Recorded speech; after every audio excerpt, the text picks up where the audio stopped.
So we recently had a cable fail on us, and this happens after normal wear and tear on the drum. This particular cable has been on this drum for about 4.5 months. We've been demoing this drum every day, dialing it up, dialing it down, and really just using and abusing it. And what ends up happening when a cable fails is that it severs very much like this. You can see like the ends of this threaded cable start to just come apart. And that's intentional because what we don't want to have happen is when a cable fails that the whole drum like snaps or pops or explodes or hurts you or hurts the drum.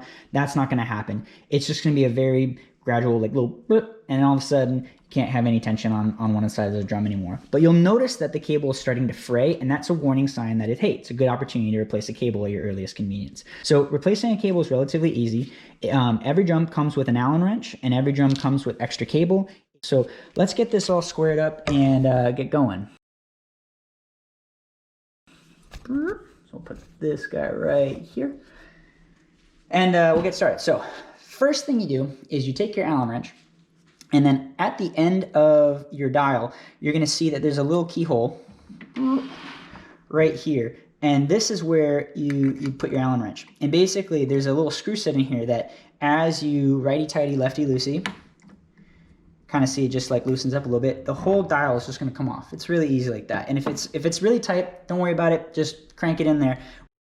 Or we usually tighten really hard the screw set in here on the first time just to make sure that it just doesn't come off on you accidentally. So don't worry if it's tight, just start to work in there. You're not going to damage the drum or anything. So anyway, the dial comes off like this, and what you'll notice is that this is the typical view of a worm gear. Now, where cables most often fail is they're going to fail not because the tension is too strong around the drum, but they're actually going to fail because as it loops around and it goes into this worm gear, if you're tightening it up and tightening it down consistently, sometimes the cable can bind on itself, and actually that's where the problem causes. If it's binding on itself as you're tuning up and tuning down, it'll begin to fray, and it frays over time. It's not just you're not gonna get the drum and on day one like tighten up, tighten down, and all of a sudden the cable pops. It's just not gonna happen. What's gonna happen is it's gonna do it gradually over time, and you'll start to notice that it's beginning to fray. Again, that's the sign that you're going to want to change it. So again, it's going to fray in here. You're going to see it right around this little area as it enters into the dial housing. Replacing a cable is relatively easy. Once you get this done, basically because there's no tension on the drum itself, what I'm going to start by doing is taking the top rim off and just pull the head off just in case. I got the cable that I'm going to be using for this right here. And then I'm going to basically unwind the cable all the way around the drum. And all I'm doing is just pulling it out of the pulley system. Now on the other side of the drum, spin this around, you'll see there is another housing. This is important. I typically take this one off as well. And the reason why I do that as well is just to make sure that on this side, a little more, that I can get it back into the pulley relatively easy, because all our dials are basically reversed. You have a dial for the top head and a dial for the bottom head. The dials on either sides, like the one that's controlling the head, you'll see that this is pointed down, so this is going to control the bottom head. But there's a pulley on the other side that is part of the system for the top head. So just loop it around like that and you can pull it off. Typically, I want to remove the dial on purpose because if I'm trying to thread it through there with the dial housing on, it's a lot more complicated. So trust me, save yourself some time, pull it off that way. So again, I'm pulling off the cable as I'm going around the drum, and I'm going to go all the way back to the housing right here. So there it is, and basically what I'm going to do is I'm going to unwind this guy, and as I'm doing that, I'm just pulling on the cable to help pull it out. You'll start to see, let's actually get this a little closer here if you can actually see this. The threading in here is beginning to fray, and I don't want to get too much in the way, but that you can see is just normal wear and tear over time, and that's not a problem at all. That's perfectly normal, and this is exactly what happens as you use your drum. Changing a cable for us is not super complicated. We make it pretty easy to do, and we change out our cable again, on a drum like this. We probably do it. By the way, I'm now pulling the cable through the system because I've pulled it out. We change the cable on a drum probably every 3 months or so after using it consistently. So again, let's show on the camera here what it looks like when it frays. You can kind of see that it frays gradually. There's a better view.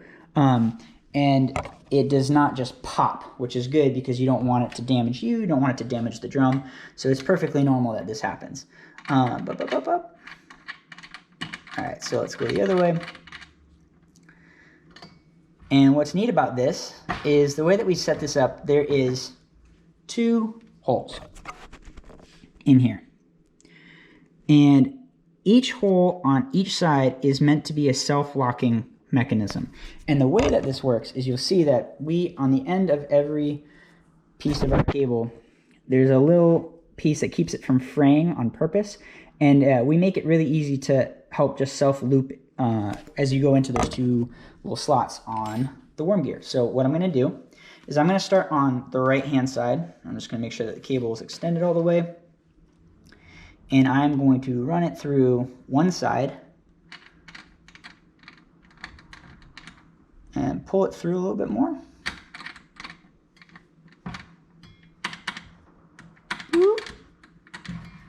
So now it's all the way through. And I'm going to roll this around. And then basically what I'm going to do is I'm going to take this and I'm going to run it back in just ever so slightly so it's all the way through. And I'm going to pull this so that it starts to make a little loop back into itself. The reason why this step is important is because you want to have the drum basically create, almost in a way, a self-locking kind of motion to itself. So there, it's now created this nice tight loop in here. I'm going to show you kind of what that looks like. So if you can see in here, there's a nice tight loop going on. And you can see how I've threaded the cable through the innermost part. It's down and I loop it back around and into the second part right here in the second hole. And that's going to create this kind of loop on the bottom side. And that is intentional. I'm doing that so it locks itself as we start to wind it around. So now what I'm going to do is I'm going to wind it just once through, so it's not going anywhere. It's nice and tight, okay? So take your Allen wrench, and then what I start to do is I'm going to start to thread the cable through the system. So this is the tedious part. This is the part that if you're not used to doing this, it might take you a little bit, but I'm using the end of the Allen wrench to push the cable into the pulley system.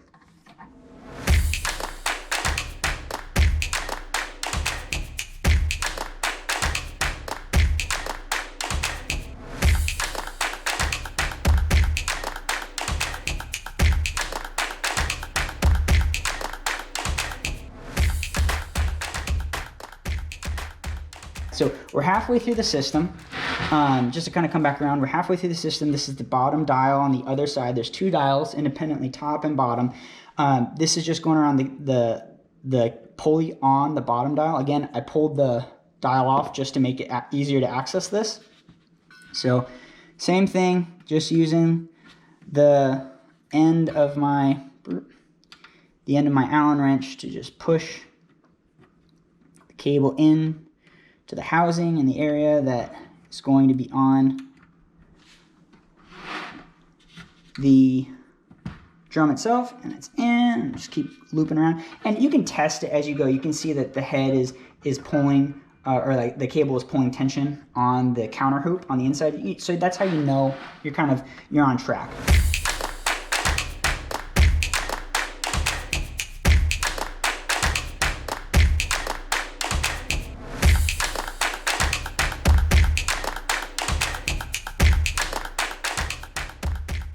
All right, so we're almost done. The next trick is, rather than looping in up and around, what I'm going to do when I get to my last 2 pulleys, I'm actually going to go straight into the drum because I want to give myself a little bit of extra space and a little bit of extra room. So I've gotten to this point. Before I get to these, we're going to go back into this. So if you remember, there are 2 holes. We're going to go through the inner hole, and then onto the out hole. That's where we're going to loop it in and just make it so it's nice and secure and tight. So again, I'm going to loop it in. I'm going to give myself a little bit of slack here so that it's almost and set up with this. All right, so I'm going to run it in, and I'm going to pull it through. So I've gone through the hole that's closest to the drum itself, closest to the lug, and then the outer hole, I've given myself a little bit of room. I'm going to loop it through. So it just starts to go in, and as I can see the tip poking through the other side, making a smaller loop as you begin to pull the cable back in. Whoop. But now I got a nice tight seat as I begin to loop it around. All right, and that is not going anywhere. Okay, cool. So as I did that, what happened is that the cable came out of the pulleys on the back right over here. Not a problem at all. I grab my little Allen wrench and I push it into the cable housing, and I'm going to do the same here. Push this into the cable housing right on the pulleys. And as I'm getting it around, I've got 2 more to go. This is the trickiest part of it.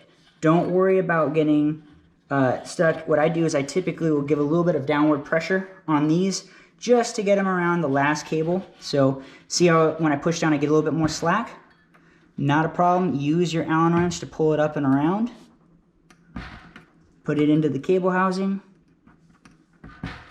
And now I'm in. That's it. So I've got it all secured and I can start to tighten, and you can see it barely pulling up and pulling down. This is good. This is really good.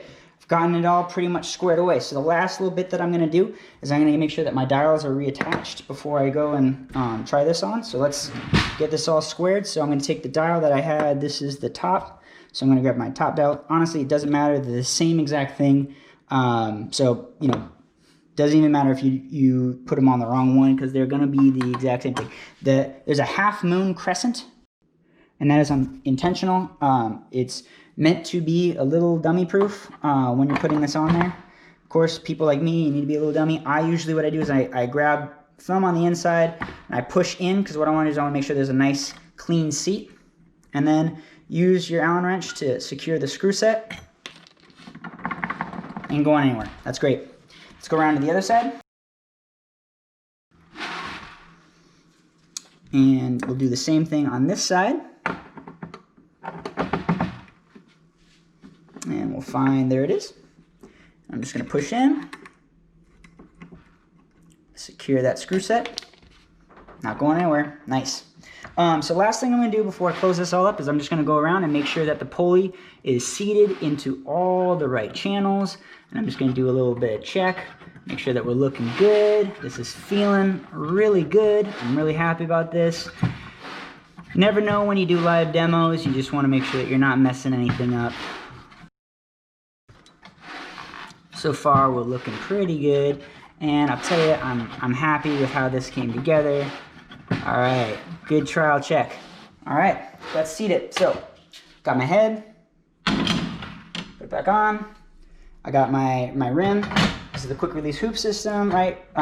Just slots right in. And snare throw to me, which means this is my top head. Let's give it a little testing here. And we are almost done. I'm gonna turn off the snare. You can hear it.